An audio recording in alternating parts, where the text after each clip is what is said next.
Je commencerai mon intervention en m'adressant à mes collègues de la majorité, si vous le permettez, et ensuite je me concentrerai sur votre intervention, Monsieur le Ministre-Président. Chers collègues de la majorité, vous ne pouvez pas critiquer le fait que le Parlement se pose des questions et fasse son travail. Ici, dans ce cas, dans ce dossier, beaucoup d'informations restent en suspens. Et concernant le manque de transparence, permettez-nous finalement de douter. Parce que quand on est amené à débattre sur un accord et qu'une note est longuement évoquée par la majorité dans ce débat, alors que les parlementaires de l'opposition ne disposent pas du document, permettez-moi de dire et de confirmer ce que j'ai dit, c'est absolument sans précédent. D'autant que cette note fut apparemment de nature à changer le vote de certains membres de la majorité.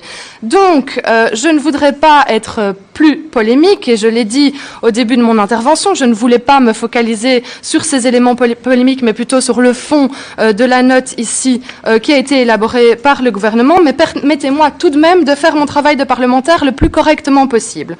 Je me vois aussi accusée de mensonge dans cette discussion. Alors, finalement, je n'ai fait que des constats. Je veux bien savoir de quel mensonge vous parlez, mais ici, je n'ai pu dresser que de simples constats sur base d'une note que j'ai pu enfin consulter et sur base d'éléments que j'ai pu enfin obtenir après ratification de ce traité et après débat en séance plénière. Alors, je ne souhaite pas entrer plus dans une spirale d'agressivité et je voudrais parler du fond. Cet accord, contrairement à ce que certains ont pu avancer en séance plénière lors du débat et ici, n'est pas en application provisoire. Je ne sais pas d'où cette idée provient, mais c'est un traité bilatéral. Il n'est pas en application provisoire. Il n'est en application qu'une fois qu'il est ratifié. Pour ce qui est de notre rapport de force, qui a aussi été évoqué ici dans les négociations, nous avions ici, et je le pense sincèrement, c'est en toute sincérité, c'est pas pour faire polémique que je le dis, c'est pas pour paraître agressif, pas pour vous déranger, mais c'est ma profonde conviction que des négociations doivent se faire comme ça. Nous avions l'opportunité de changer les choses de manière efficace en mettant de nouvelles balises en discussion avant la ratification de ce traité. Nous avons décidé de ratifier ce traité, nous avons décidé de nous attaquer au dossier, très bien, mais alors ce que nous demandions, c'était un débat et des discussions plus approfondies pour insérer des balises avant la ratification du traité. Je ne dis pas que je veux tout bloquer, je dis simplement que ça méritait une discussion plus approfondie et des améliorations. Vous nous avez dit avoir changé vos méthodes en matière de négociation. Je ne vous cache pas notre scepticisme. Je suis sceptique, nous sommes sceptiques et nous attendons de voir les résultats que vous obtiendrez et d'observer surtout les délais dans lesquels vous pourrez obtenir donc ces balises. Alors, votre volonté d'avancer, Monsieur le Ministre-Président, n'est pas remise en cause ici.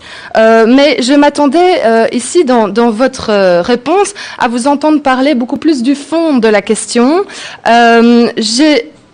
J'ai l'impression que je n'ai obtenu finalement aucune réponse en ce qui concerne le contenu de la note.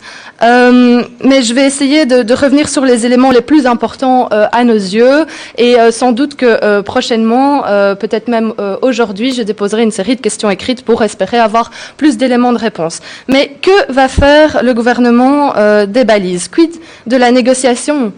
Quid de la suite finalement avec le gouvernement fédéral, avec les autres entités? Quid des délais? Admettez finalement que cette méthode pose question. On dit ne pas vouloir tout bloquer, mais je vous le répète, on souhaitait un débat avant de ratifier. Ce qui nous dérange, ce n'est certainement pas d'avoir un accord avec le Panama, contrairement à ce qui est évoqué ici. Ce qui nous dérange, c'est de ne pas pouvoir le faire de manière encadrée et plus réfléchie. Si on garde finalement tout en l'état, sous prétexte que rien ne peut changer, alors à quoi servons-nous ?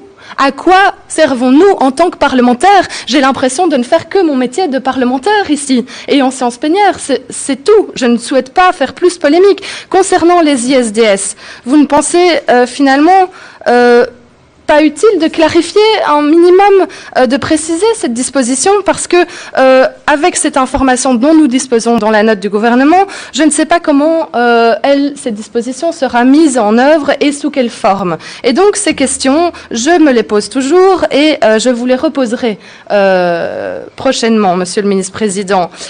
Quid des futurs accords UEBL, quid des délais, quid du calendrier, des engagements? Alors, d'autres interrogations restent également en suspens sur d'autres balises, notamment celles qui concernent les normes sociales et environnementales.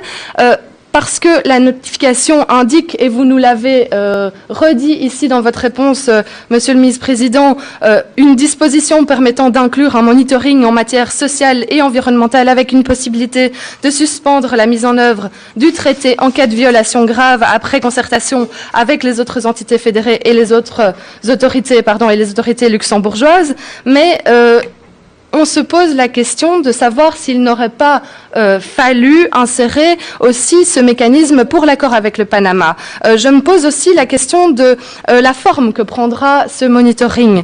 Quelle forme prendra cette disposition? Parce que finalement, il ne semble ici s'agir que d'un engagement général qui devrait être affiné prochainement. Alors, je me pose exactement les mêmes questions concernant la balise sur les droits de l'homme et les droits du travail. Quelle forme prendra également cette disposition? Enfin, concernant les petites et moyennes entreprises et leur accès finalement au système de règlement des différends, nous ne pouvons qu'aller dans votre sens, Monsieur le ministre-président, pour autant que ce système de règlement des différends dont il est question préserve réellement sa capacité des États à légiférer.